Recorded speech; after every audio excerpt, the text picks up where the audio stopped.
I was arrested in Eno's diner at 12 o'clock. I was eating eggs and drinking coffee. A late breakfast, not lunch.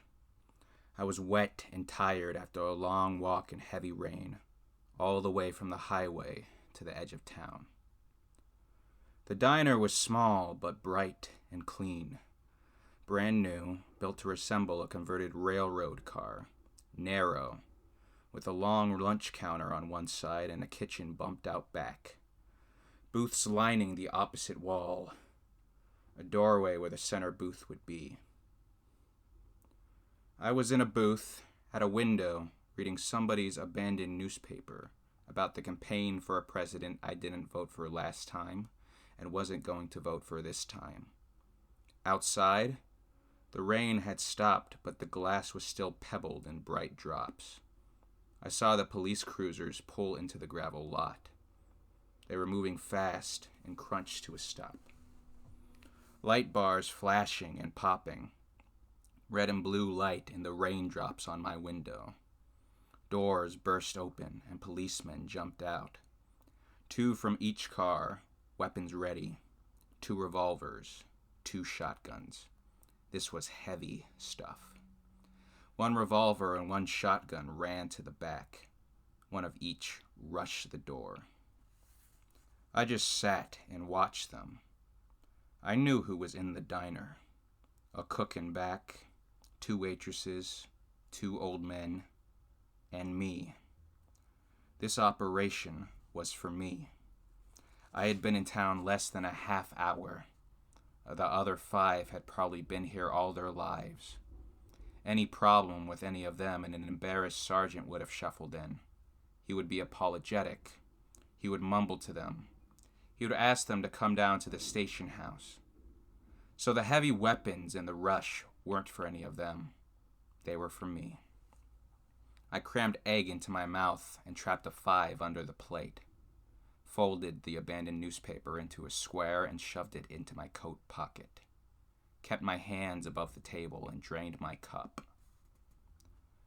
The guy with the revolver stayed at the door. He went into a crouch and pointed the weapon 2-handed at my head. The guy with the shotgun approached close. These were fit, lean boys, neat and tidy, textbook moves. The revolver at the door could cover the room with a degree of accuracy. The shotgun up close would splatter me all over the window. The other way around would be a mistake. The revolver could miss in a close-quarter struggle, and a long-range shotgun blast from the door would kill the arresting officer and the old guy in the rear booth, as well as me. So far, they were doing it right.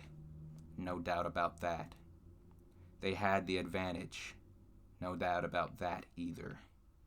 The tight booth trapped me. I was too hemmed in to do much.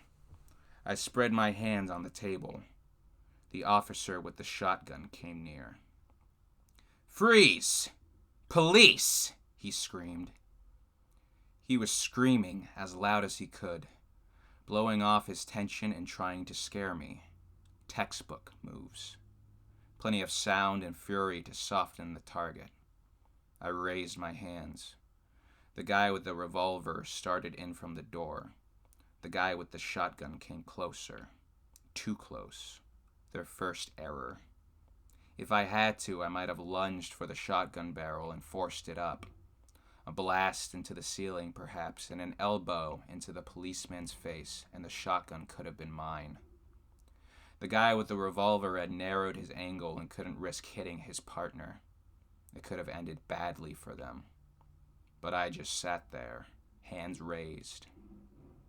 The guy with the shotgun was still screaming and jumping. "Out here on the floor!" he yelled. I slid slowly out of the booth and extended my wrists to the officer with the revolver. I wasn't going to lie on the floor. Not for these country boys. Not if they brought along their whole police department with howitzers. The guy with the revolver was a sergeant. He was pretty calm. The shotgun covered me as the sergeant holstered his revolver and unclipped the handcuffs from his belt and clicked them on my wrists. The backup team came in through the kitchen. They rocked around the lunch counter, took a position behind me. They patted me down, very thorough. I saw the sergeant acknowledge the shakes of the heads. No weapon. The backup guys each took an elbow.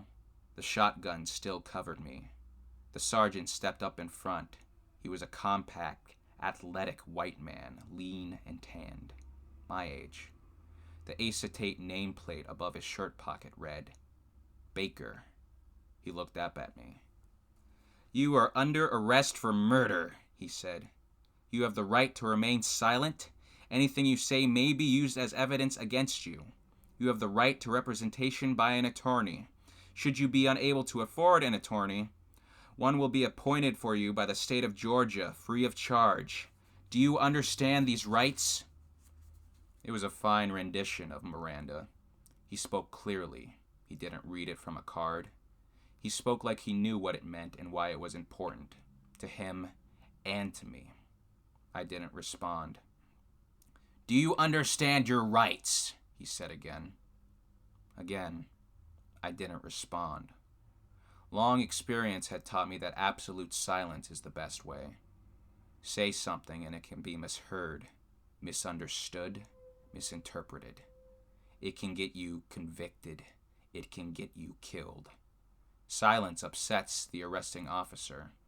He has to tell you silence is your right, but he hates it if you exercise that right. I was being arrested for murder, but I said nothing. Do you understand your rights? The guy called Baker asked me again. Do you speak English? He was calm. I said nothing. He remained calm. He had the calm of a man whose moment of danger had passed. He would just drive me to the station house, and then I would become someone else's problem. He glanced round his 3 fellow officers. Okay, make a note. He said nothing, he grunted. Let's go. I was walked toward the door. At the door we formed a single file. First Baker, then the guy with the shotgun, walking backward, still with the big black barrel pointing at me. His nameplate read, Stevenson. He too was a medium white man in good shape. His weapon looked like a drain pipe, pointing at my gut. Behind me were the backup guys. I was pushed through the door with a hand flat on my back. Outside in the gravel lot, the heat was up. It must have rained all night and most of the morning. Now, the sun was blasting away, and the ground was steaming. Normally, this would be a dusty, hot place. Today, it was steaming with that wonderful, heady aroma of drenched pavement under a hot noon sun. I stood face up to the sun and inhaled as the officers regrouped, one at each elbow for the short walk to the cars. Stevenson still on the ball with the pump action. At the first car, he skipped backward a step as Baker opened the rear door. My head was pushed down. I was nudged into the car with a neat, hip-to-hip contact from the left-hand backup. Good moves. In a town this far from anywhere, surely the result of a lot of training rather than a lot of experience. I was alone in the back of the car. A thick glass partition divided the space. The front doors were still open. Baker and Stevenson got in. Baker drove. Stevenson was twisted around, keeping me under observation. Nobody talked. The backup car followed. The cars were new, quiet and smooth riding, clean and cool inside. No ingrained traces of desperate and pathetic people riding where I was riding. I looked out of the window. Georgia. I saw rich land, heavy, damp, red earth. Very long and straight rows of low bushes in the fields. Peanuts, maybe. Belly crops, but valuable to the grower. Or to the owner. Did people own their land here? Or did giant corporations? I didn't know. The drive to town was short. The car hissed over the smooth-soaked tarmac.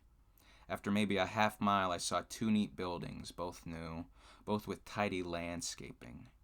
The police station and the firehouse. They stood alone together behind a wide lawn with a statue, north edge of town. Attractive county architecture on a generous budget. Roads were smooth tarmac, sidewalks were red blocks. 300 yards south, I could see a blinding white church steeple behind a small huddle of buildings. I could see flagpoles, awnings, crisp paint, green lawns, everything refreshed by the heavy rain, now steaming and somehow intense in the heat. A prosperous community. Built, I guessed, on prosperous farm incomes and high taxes on the commuters who worked up in Atlanta. Stevenson still stared at me as the car slowed to yaw into the approach to the station house. A wide semicircle of the driveway. I read on a low masonry sign, Margrave Police Headquarters. I thought, should I be worried? I was under arrest, in a town where I'd never been before, apparently for murder. But I knew two things. First, they couldn't prove something had happened if it hadn't happened. And second, I hadn't killed anybody. Not in their town, and not for a long time anyway.